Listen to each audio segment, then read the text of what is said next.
तो लिखो बेटा।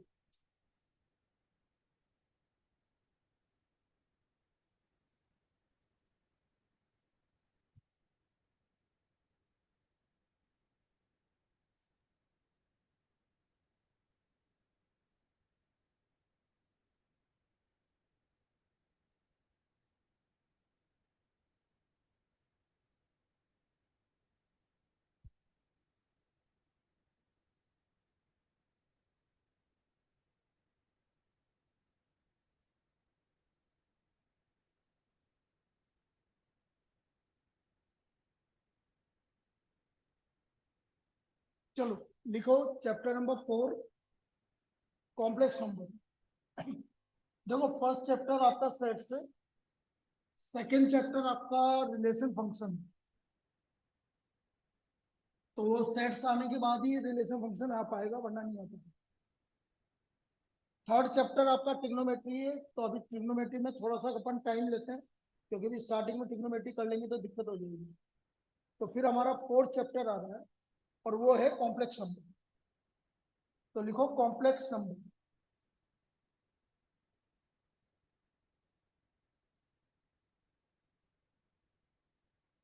चैप्टर 4। अब कॉम्प्लेक्स नंबर क्या होता है ये समझते हैं। सबसे पहले हम बात करते हैं इमेजिनरी नंबर। इमेजिनरी नंबर क्या होता है? तो स्क्वायर रूट ऑफ -1, हम बात कर रहे हैं अंडर रूट -1, इसको बोलते हैं बेटा आई। राजदीप आवाज आ रही है?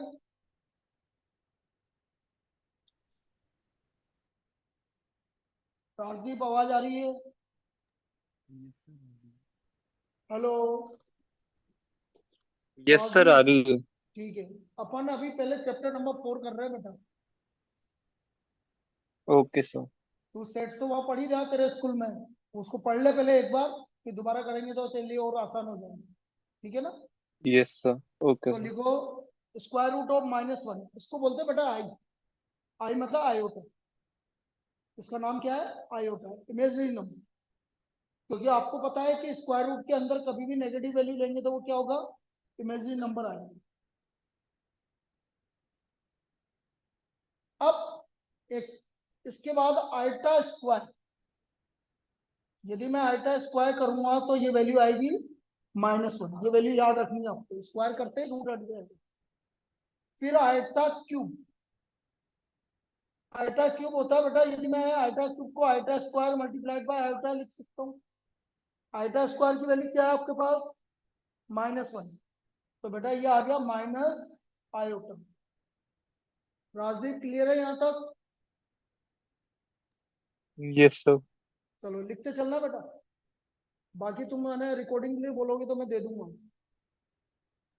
और आयटा की पावर 4, ये हो जाएगा eta square multiplied by eta square. तो ये आ गया बेटा -1 मल्टीप्लाइड बाय -1, क्या आ गया? 1 आ गया। तो आयटा की पावर 4 की वैल्यू हमेशा क्या होती है? 1। ये वैल्यू आपको याद रखनी पड़ेगी। ठीक है, लिख लो यहाँ पर।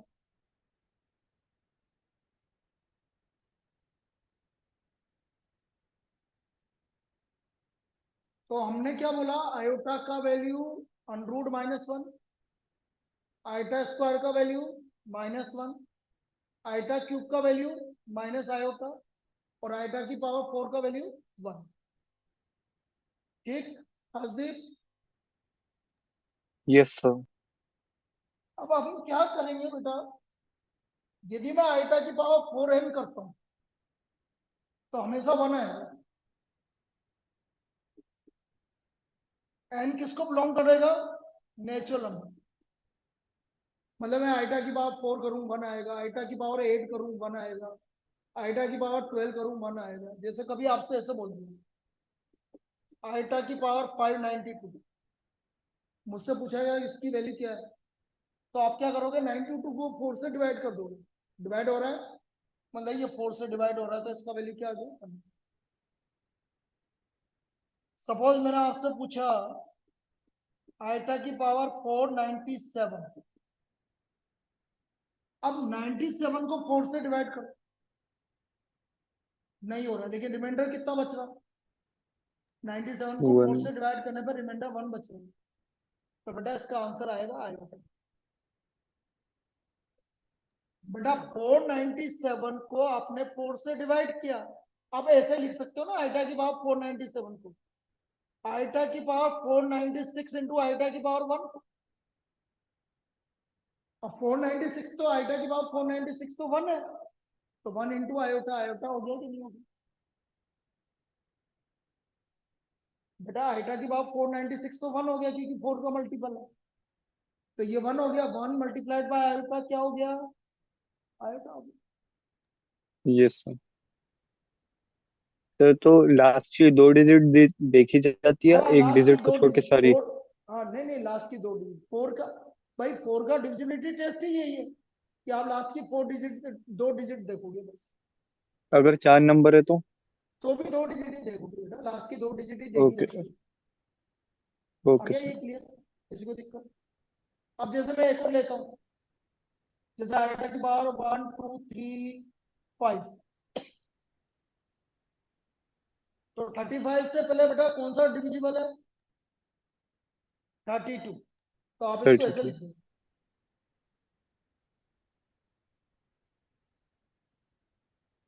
अब ये तो 1 हो गया, और आइटा क्यूब मैंने क्या बोला था, माइनस आयोटा, तो वैल्यू क्या आ गई बेटा, माइनस ओके आ गया। सर। क्लियर? Yes sir. सबको क्लियर है? लिख लो बेटा, ये एग्जांपल लिख लो, अभी काम आएगा। एक सेकंड लिखना, मैं और चीज भी ला रहा हूँ।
लिखो बेटा, 1/आयोटा, 1/आयोटा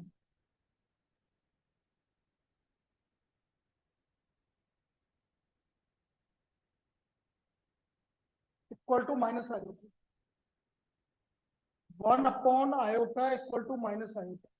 अब ये कैसे होता है ये देखो, ऐसे जनरल सा प्रूफ देख लेते हैं, कोई दिक्कत नहीं।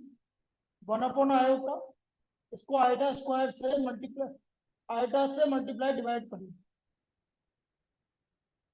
तो ऊपर तो आ गया आयोटा, तो नीचे क्या आ गया, आयोटा स्क्वायर, और आयोटा स्क्वायर की वैल्यू -1, तो क्या आ गया बेटा, माइनस आ गया। क्लियर? लिखो, वाजिब क्लियर है ये? Yes sir. तो 1/आयोटा माइनस आ गया।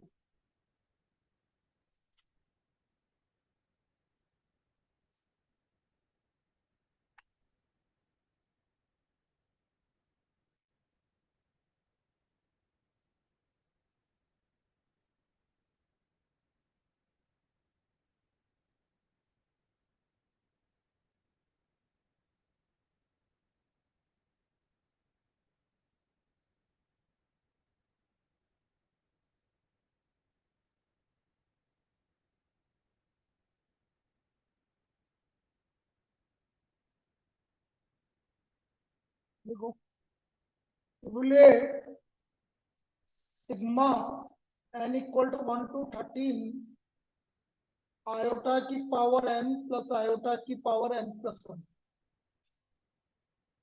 इसका वैल्यू मुझे फाइंड आउट करनी है। समेशन का मतलब समझते हैं ना बेटा सब? इसका मतलब है कि मैं 1 से लेकर 13 तक की वैल्यू रखूंगा। अब ध्यान से समझना, ये हो गया आयोटा की पावर 1 प्लस आयोटा की पावर 2 प्लस आयोटा की पावर 3 अप टू आयोटा की पावर 13। ये किसके लिए हुआ? इसके लिए हुआ।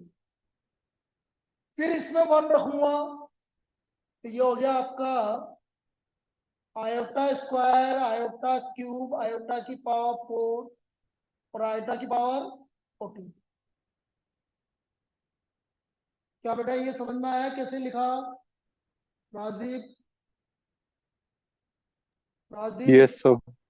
अब देखो मैं तुम्हें एक ट्रिक बताता हूँ। लगातार 4 आयोटा आ जाए कंजुगेटिव तो उनका सम 0 होता है।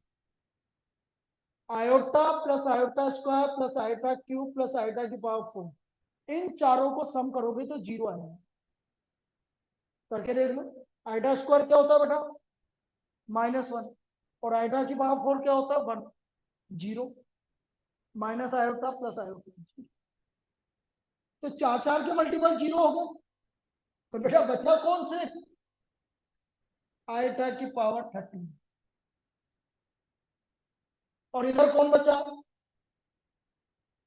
आयोटा की आयोटा की पावर पावर 14। 14। तो ये 4 तो 0 होते हैं। आप इन 4 को करके देख लो, चाहे इन 4 को करके देखो। Iota square -1, iota cube minus iota, iota की पावर 4 1 और आयोटा की पावर 5 आयोटा। बोलो 0 आ रहा है कि नहीं आ रहा है? तो हर 4 क्या होंगे? 0 होंगे। 0 होंगे तो बचा कौन से? 12। 4 का मल्टीपल मतलब 12 टर्म तो 0। तो बची कौन सी? 13वीं टर्म, 13 टर्म। 13 टर्म कौन सी है? आयोटा की पावर 13। और यहाँ कौन है? आयोटा की पावर। अब आयोटा की पावर 13 हो गया आयोटा, और आयोटा की पावर 14 हो गया आयोटा स्क्वायर। भाई 4 का मल्टीपल है, बचा कौन? 2 बचा। तो आयोटा स्क्वायर की वैल्यू बेटा -1। तो आंसर क्या आ गया? Iota minus. क्लियर? क्लियर है राजदीप? बेटा यस कहीं सर। नहीं, कहीं कंफ्यूजन है तो पूछ ले बेटा, देख ले। हाँ, नहीं है? नहीं है सर। चल लिख ले बेटा, लिखो।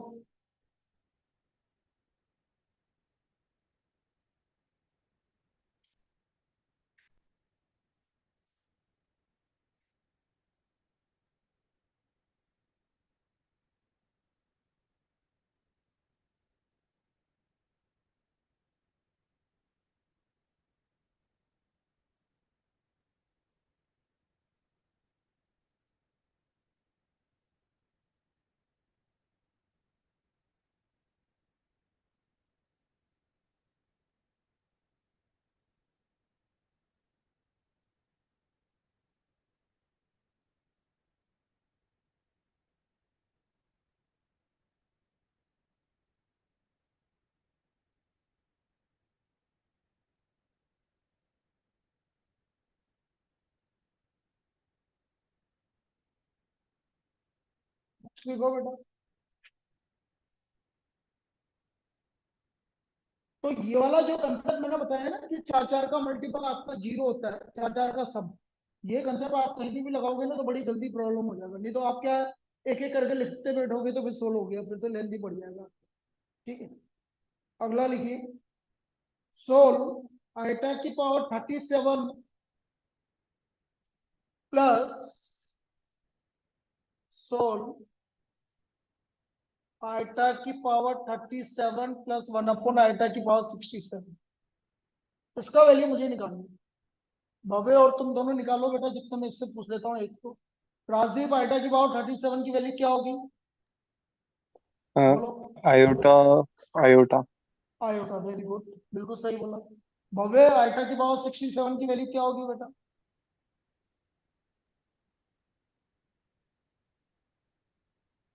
कोई बात नहीं। 67 को किससे डिवाइड करेगा? 4 से। 64। तो रिमाइंडर क्या बचा? आई क्यूब। आई क्यूब की वैल्यू माइनस आई, तो ये हो गया -1/i। और 1/i की वैल्यू फिर माइनस आई, तो माइनस और माइनस प्लस। कितना आ गया बेटा? 2i। तो ये 2i का। कोई दिक्कत? लिख लो।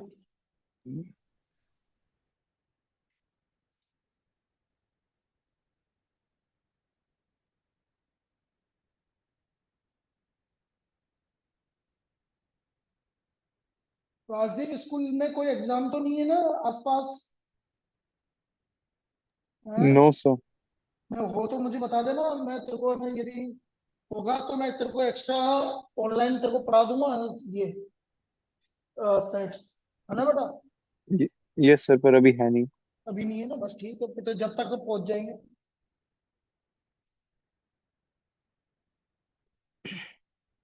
आयोटा की पावर -39, इसकी वैल्यू मुझे फाइंड आउट करनी है।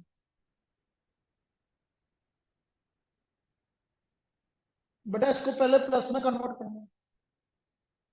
1/आयोटा की पावर 39, 4 से डिवाइड करो, क्या बचा?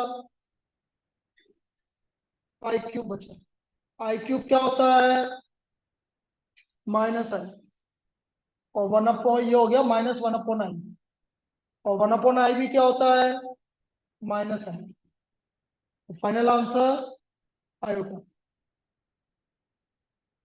ठीक, लिख लो।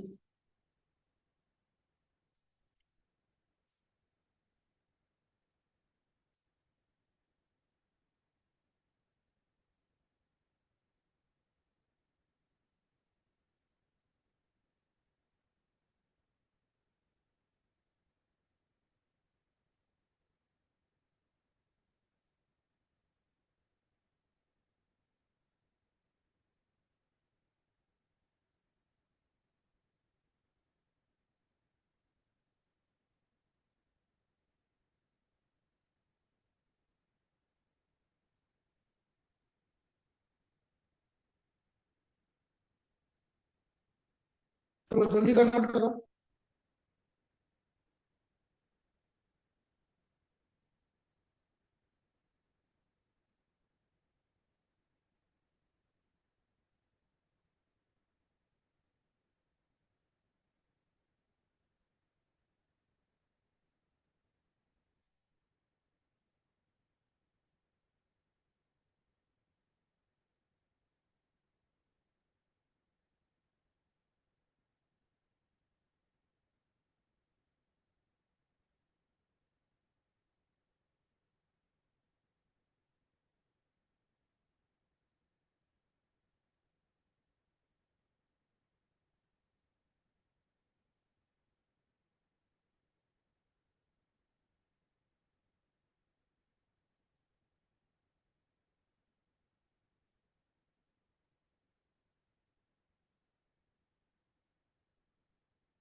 अब देखो तो है बेटा, आइटा की पावर 18 कितना हुआ?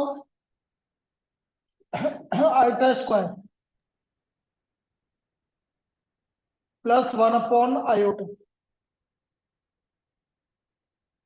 आइटा स्क्वायर हो गया -1 और माइनस आयोटा। यही आ रहा है? क्या गलत किया बेटा? है ना, आइटा की पावर 25, 1/आइटा की पावर 25 था, ठीक है ना बेटा? यहाँ तो कोई दिक्कत? अब यहाँ पर हमारा फॉर्मूला लगेगा बेटा a-b का होल क्यूब। a-b का होल क्यूब होता है a³ - b³ -3a² b plus 3ab²। a³ - b³ -3a² b plus 3ab²। ये फॉर्मूला आपका यहाँ पर यूज होगा। तो a³ मतलब -1 का क्यूब, b³ मतलब माइनस आयोटा का क्यूब, सॉरी आयोटा का क्यूब, b आयोटा है, -3a² b और +3ab²। ये कैसे लिखा, समझ में आ गया? ए है आपका -1 और बी है आयोटा, तभी a माइनस बी का फॉर्मूला लगा है। a³ - b³ -3a² b +3ab²। बटा -1 का क्यूब -1, आयोटा का क्यूब -i, -1 का स्क्वायर 1, तो 3 आयोटा। और बेटा आयोटा स्क्वायर की वैल्यू तो -1 और -1 मिलके +3। तो बेटा ये आ गया हमारा 2, ये प्लस आयोटा हो गया तो 2 - 2 iota. What is the final answer? 2 - 2 iota. Is it clear yes Rajveer? Sir, ठीक है, लिख लीजिए। सब क्लियर है। ठीक है, चलो ये तो मैंने बताया आपको आयोटा के बारे में। अब आते हैं अपन कॉम्प्लेक्स नंबर के बारे में। अभी कॉम्प्लेक्स नंबर हमने स्टार्ट नहीं किया, अभी सिर्फ आयोटा के बारे में बताया।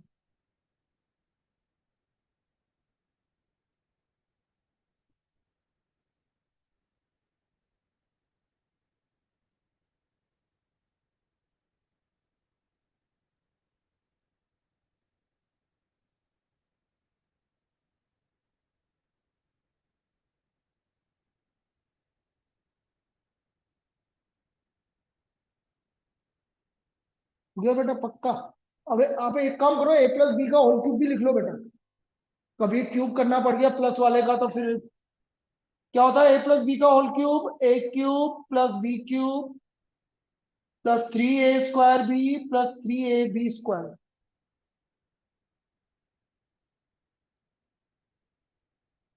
a³ + b³ +3a² b +3ab²।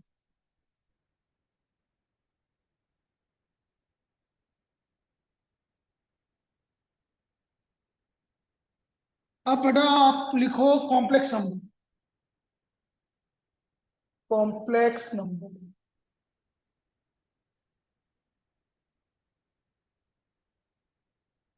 Complex number Z से डिनोट होगा।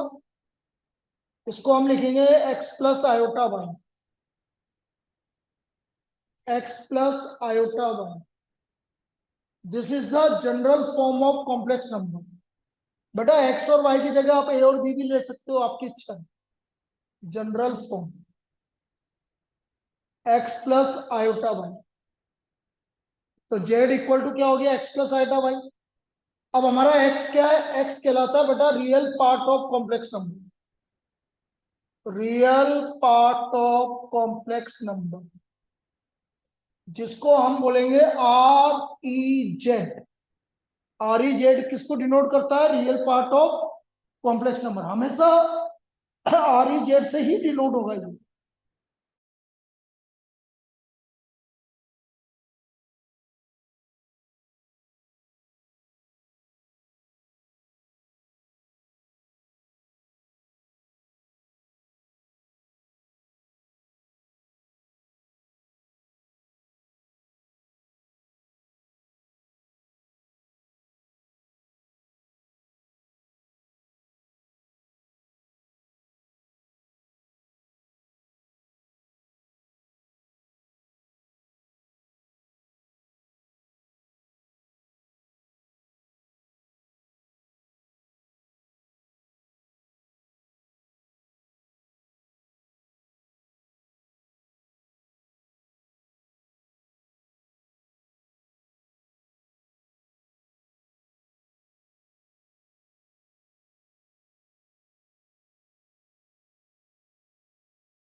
और y कहलाता है आपका कौन सा part?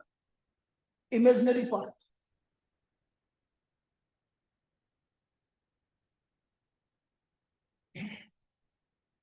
Imaginary part of complex number.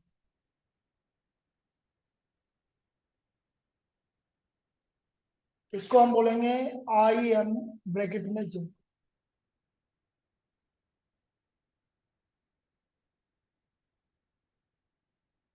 और ये जो एक्स और वाई है बेटा, ये रियल नंबर को बिलोंग करते हैं। अब ये मान के चलो, सबसे बड़ा सेट होता है कॉम्प्लेक्स नंबर। तुमने सेट्स में पढ़ा होगा ना, सबसे बड़ा सेट होता है कॉम्प्लेक्स। मतलब सेट का मतलब है, तेने भी पढ़ा है बेटा राजदीप, सेट तो सबसेट तक पढ़ लिया था ना तुमने यस राजदीप। सर। तो देखो देखो, तुम्हें बता दूंगा सबसेट क्या होता है अभी। सबसे छोटा natural number. Natural number is a subset of whole number. मतलब सारे नेचुरल नंबर किसके अंदर आ रहे हैं? Whole number. Whole number is a subset of integers. Integer is a subset of Q, rational number. Q is a subset of real number. Rational नहीं बोलते, वो रियल ही बोलते हैं। और real number is a subset of complex. मतलब complex number वो है जिसके अंदर सारे रियल नंबर भी आते हैं और सारे इमेजिनरी नंबर भी आते हैं। तो कॉम्प्लेक्स नंबर सबसे बड़ा सेट होगा। सबसेट का मतलब होता है एन की सारी वैल्यू इसके अंदर आएगी तो ये सबसेट हो जाएंगे। तो आप ये लिख सकते हो कि सबसे बड़ा सेट कौन सा हुआ? Complex number. सबसे बड़ा सेट हुआ। तो यहां पर हम क्या बोल रहे हैं? Real part of Z, imaginary part of Z. अब किसी के दिमाग में एक चीज नहीं है, अब मैं तुम्हें एक चीज और बोलता हूँ, स्टार मार्क करके लिखना। सपोज मैं आपसे बोल रहा हूं कि वाई जीरो है। यदि वाई जीरो है, सपोज आपका इमेजिनरी पार्ट जीरो आ गया, तो जेड इक्वल टू क्या आ गया? एक्स आ गया। तो इसको बोलते हैं प्योरली रियल। क्या बोलेंगे? प्योरली रियल, मतलब प्योर रियल है ये। लिखो इसको। यदि वाई जीरो है तो Z equal to X, purely real. और बेटा एक्स किसको बिलोंग करेगा? रियल नंबर को करेगा। फिर हमने बोला कि यदि एक्स जीरो है तो जेड आ गया आपका आयोटा वाई। इसको हम क्या बोलेंगे? Purely imaginary. यदि आपका रियल पार्ट जीरो है तो फिर मैं इसको बोलूंगा प्योरली इमेजिनरी।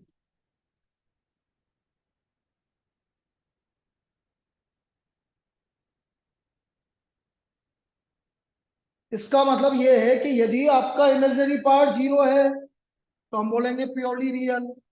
और यदि हम बोल रहे हैं कि रियल पार्ट जीरो है, इमेजिनरी पार्ट, हाँ रियल पार्ट जीरो है, तो प्योरली इमेजिनरी। अब तुम्हारे दिमाग में एक चीज नहीं आई बेटा कि सर ऐसा आ जाए तो दोनों ही जीरो आ जाए, मतलब जेड इक्वल टू जीरो हो गया, तो इसको बोलते हैं purely real as well as purely imaginary. अब इसको दोनों बोलोगे, क्योंकि मुझे थोड़ी पता कौन जीरो है, दोनों जीरो है।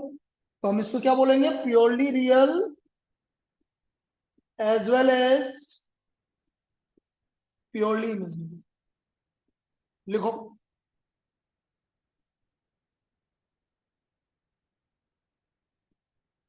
Purely real as well as purely imaginary.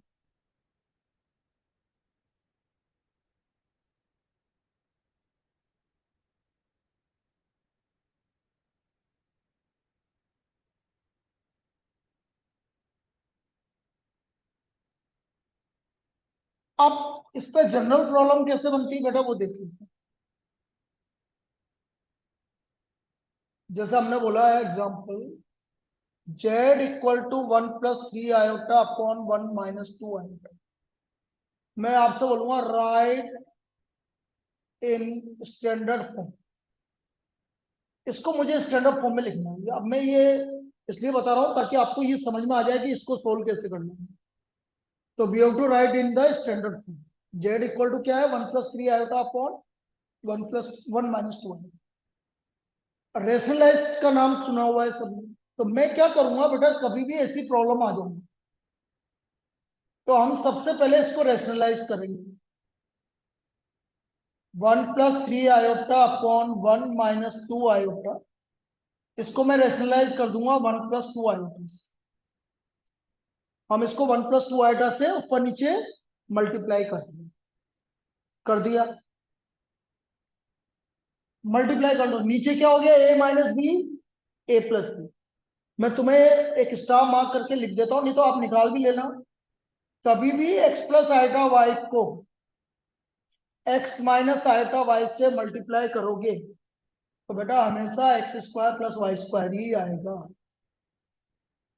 क्यों, इधर करके बताता हूं। 1 - 2 आयोटा, 1+2 आयोटा, a² - b²,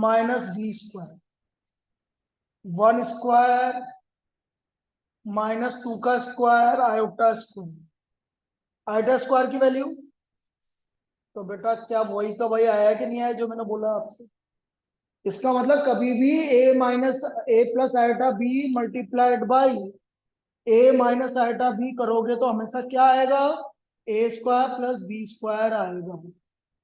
तो नीचे आ गया बेटा हमारा 1 का स्क्वायर प्लस 2 का स्क्वायर।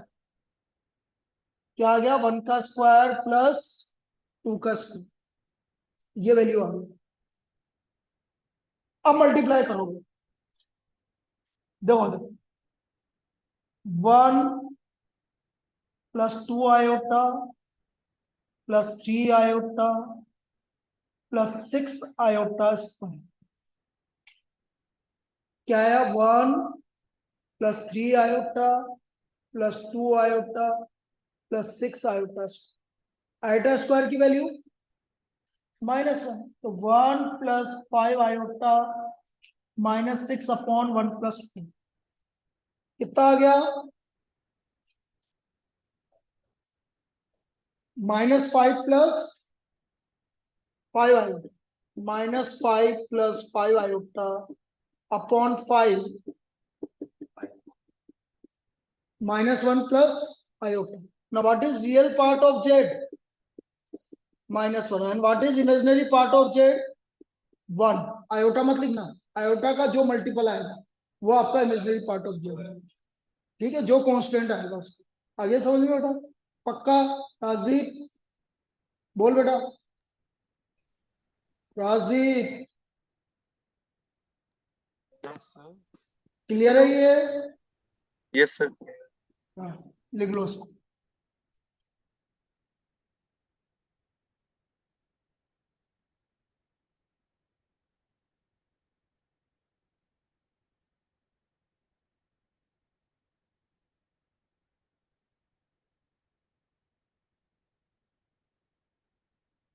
जेई मेंस में इस पे से एक प्रॉब्लम आती है। अभी मैं तुम्हें लेवल बताऊंगा ना, मतलब जैसे कैसे क्वेश्चन आते हैं तो आप बोलोगे कि आप थोड़ा सा एफर्ट्स लगाओगे तो आराम से कर लोगे। घबराने की कहीं भी जरूरत नहीं है। ठीक है, बिल्कुल आराम से कर लोगे।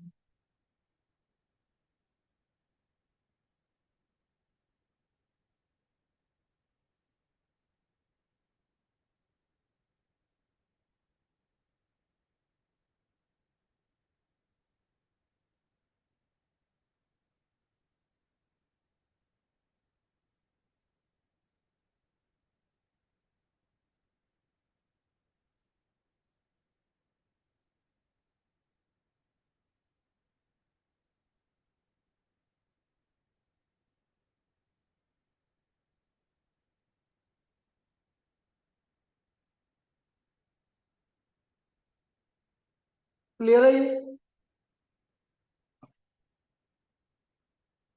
यस क्लियर है। लिख लिया बेटा। हाँ सर। चलो अब अगला क्वेश्चन लिखो। If z1 and z2 are two complex number,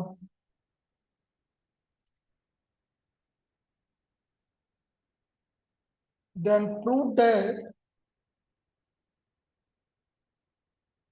real part of Z1 into Z2 equal to real part of Z1, real part of Z2 minus imaginary part of Z1 and imaginary part of Z2। ये हमें prove करना है।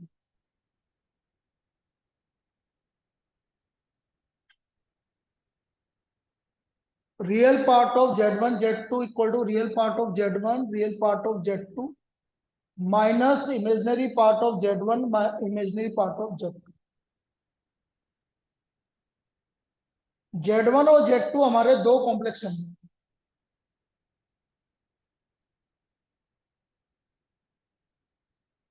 अब देखो कैसे करें। बेटा Z1 हमारा कॉम्प्लेक्स नंबर है, तो Z1 को मैं क्या मान लू, इसका स्टैंडर्ड फॉर्म लिखो बेटा। कैसे लिखोगे? x1 प्लस आयोटा पाई वन।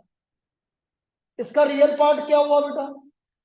x1 हो गया, और इसका इमेजिनरी पार्ट क्या हो गया? y। क्लियर राजदीप? फिर यस सब क्लियर। इसी तरह मैं Z2 मान लेता हूँ बेटा, x2 प्लस आयोटा y2। तो इसका रियल पार्ट ऑफ Z2 कितना हो गया बेटा, और इमेजिनरी पार्ट ऑफ Z2 कितना हो गया? y2। I by two. अब मुझे क्या निकालना है? Z1 Z2। रियल पार्ट तो बात की बात है, पहले क्या निकालना है?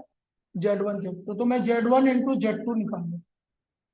Z1 है बेटा हमारे पास x1 plus iota y1 multiplied by x2 plus iota y2। करो multiply. x1 x2 plus iota x1 y2 plus iota y1 x2 और प्लस आयोटा स्क्वायर मतलब minus y1 y। Iota square को मैंने माइनस लिख दिया डायरेक्ट, कोई दिक्कत तो नहीं है ना? अब ये आपका रियल पार्ट है, ये रियल पार्ट है, इन दोनों को एक साथ लिख लो बेटा। x1 x2 minus y1 y2 plus iota x1 y2 plus y1 x2। यहां तक कोई डाउट? राजदीप बोलो। नो सब क्लियर। अब इसका रियल पार्ट क्या किसके इक्वल है? भव्य, भव्य इसका रियल पार्ट किसके इक्वल है? हाँ, रियल पार्ट क्या है इसका? Z1 Z2 का रियल पार्ट क्या?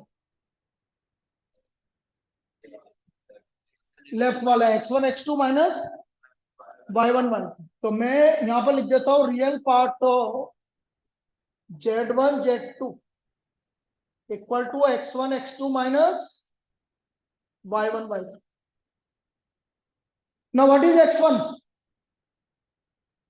x1 क्या है?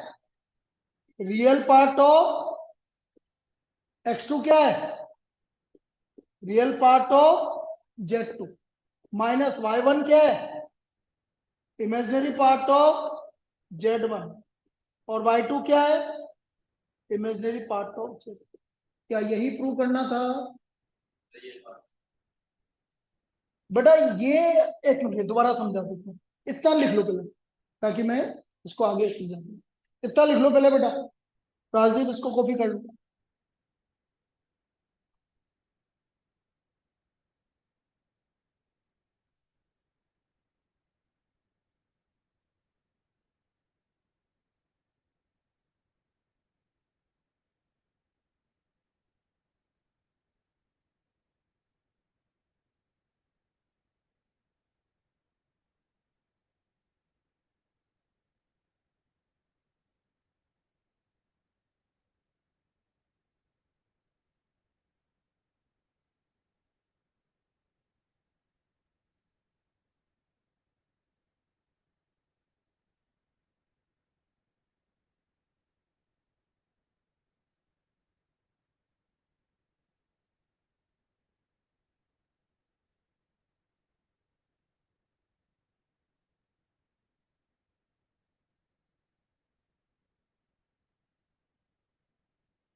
राजदीप कॉपी हो जाए तो दोबारा कनेक्ट कर लेना।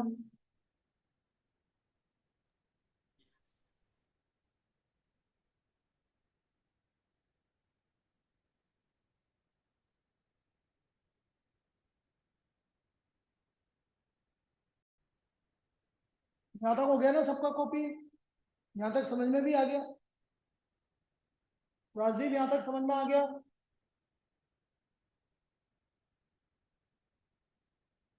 बेटा तेरे को आ गया समझ में यहाँ तक?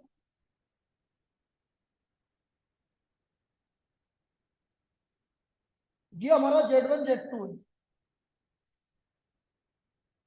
ये हमारा रियल पार्ट है, और ये हमारा कौन सा पार्ट है?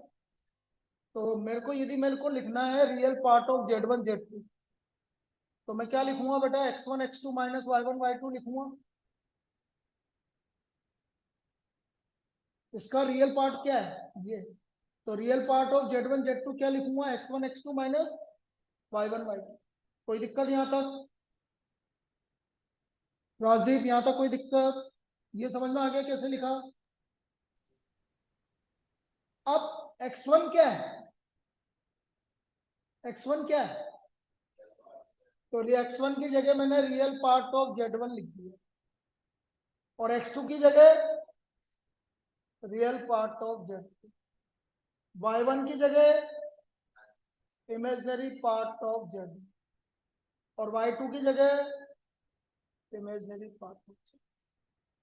यही तो प्रूव करना था। अब आ गया समझ? अब देखो इसी के बेस पर बेटा राजदीप, आवाज नहीं आ रही कि मेरी? आपका माइक बंद हो रहा है, इसका मतलब देखो बेटा तुम्हारा माइक, मेरा तो चल रहा है, एक बार चेक कर लो। चलो कर लेना तुम। अब इसी पे ही आपका लास्ट ईयर सेम कंसेप्ट पर आपकी प्रॉब्लम आई जेई मेंस लास्ट ईयर। अब वो क्या प्रॉब्लम है आप देखना, आप कर लोगे उसको। तो लिखो नेक्स्ट जो है इस बार की जेई मेंस की प्रॉब्लम थी लास्ट ईयर 2023 की।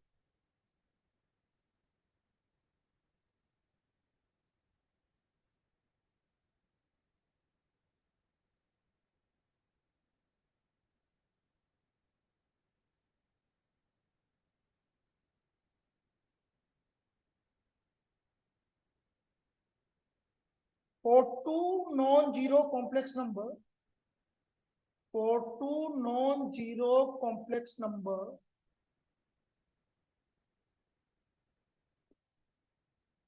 Z1 and Z2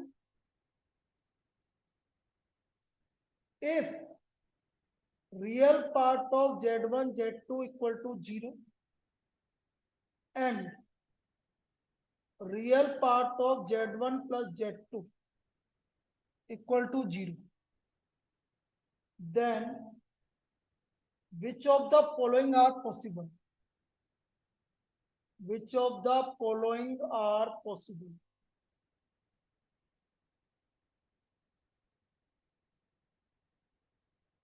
पहला option, imaginary part of Z1 greater than 0, imaginary part of Z2 greater than 0, imaginary part of Z1 less than 0, imaginary part of Z2 greater than 0, imaginary part of Z1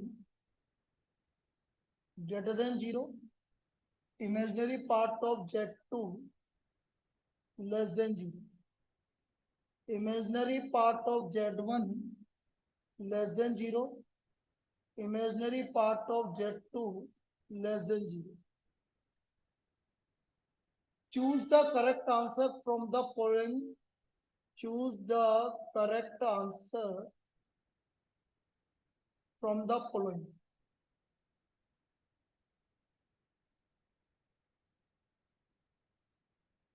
A and B, B and C, B and D, and D, A and C. लिख लो। ये question आया भाई last में, और जो मैंने अभी करवाया ना पिछला वाला क्वेश्चन, वो वाला क्वेश्चन आपके एनसीईआरटी का है, जो पिछला वाला करवाया, और ये वाला क्वेश्चन है आपका जेई मेंस। अब आप देखना कि कितना सिमिलर क्वेश्चन हो गया ये जो लास्ट ईयर आया।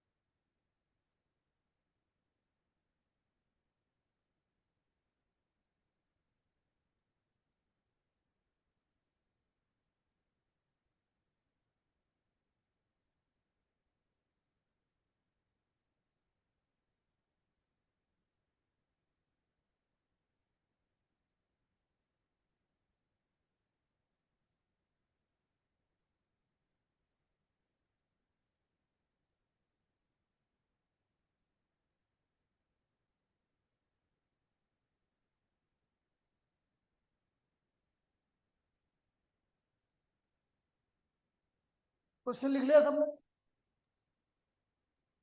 देखो पहली चीज तो यही पूछ रहा है वो, राजदीप क्वेश्चन लिख लिया? Yes sir. ठीक है, पूरा लिख लिया पक्का? लिखा नहीं लिखा ये बता तू तो। लिख लिया। और कल का होमवर्क भेजता हूँ सर, हाँ मेरे को भेजना बेटा, क्योंकि बेटा ऑनलाइन में मेरे को नहीं पता पड़ेगा कि तू कर क्या रहा है, तो मुझे कल का होमवर्क सेंड करना बेटा, पीडीएफ बना के। ओके। एक तो ये गिवन था। अब आपसे क्या बोला, real part of Z1 Z2 equal to 0, तो क्या आ गया बेटा, x1 x2 इक्वल टू, ये हमारी पहली क्वेश्चन। फिर दूसरा उसने बोला real part of Z1 plus Z2 equal to 0, तो Z1 प्लस Z2 यदि मैं करता हूं तो हमारा ये आएगा x1 plus iota y1 plus x2 plus iota y2, तो रियल पार्ट आ गया बेटा हमारा x1 plus x2 plus iota y1 plus y2। तो यहां से मेरे को समझ में आ गया कि real part of Z1 Z2 क्या हो गया, x1 plus x2 equal to, मतलब x1 किसके इक्वल है, माइनस x2 के इक्वल। यहां तक कोई दिक्कत? अब यहां से आपको एक चीज समझनी चाहिए बात, यदि x1 पॉजिटिव है तो x2 क्या होगा, तो बेटा इन दोनों का प्रोडक्ट पॉजिटिव आएगा कि नेगेटिव आएगा, नेगेटिव आएगा, क्योंकि एक पॉजिटिव और एक x1 equal to minus x2 है, इसका मतलब x1 x2 is less than 0, और x1 x2 किसके इक्वल है, तो इसका मतलब y1 y2 is less than 0। अब y1 y2 लेस देन 0 है, तो यदि y1 पॉजिटिव है तो y2 क्या होगा, नेगेटिव, या y1 नेगेटिव है तो y2 क्या होगा, पॉजिटिव।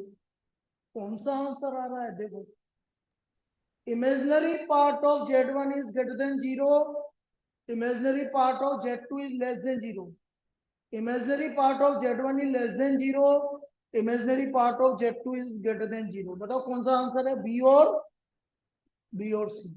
आ रहा है कि नहीं आ रहा? Yes sir. बी और सी। बेटा y1 imaginary part of Z1 positive, B में क्या लिख रहा थे, लेस है, कोई बात नहीं, ये रहा। फिर सी में क्या है,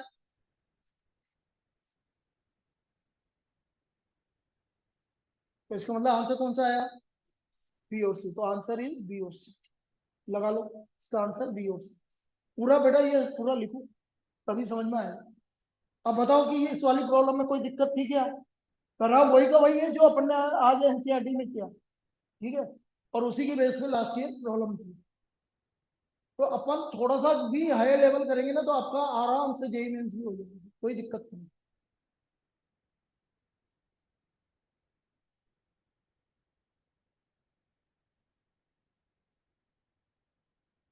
राजदीप ये समझ में आ गया क्यों पॉजिटिव क्यों नेगेटिव? Yes sir.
अब आप कल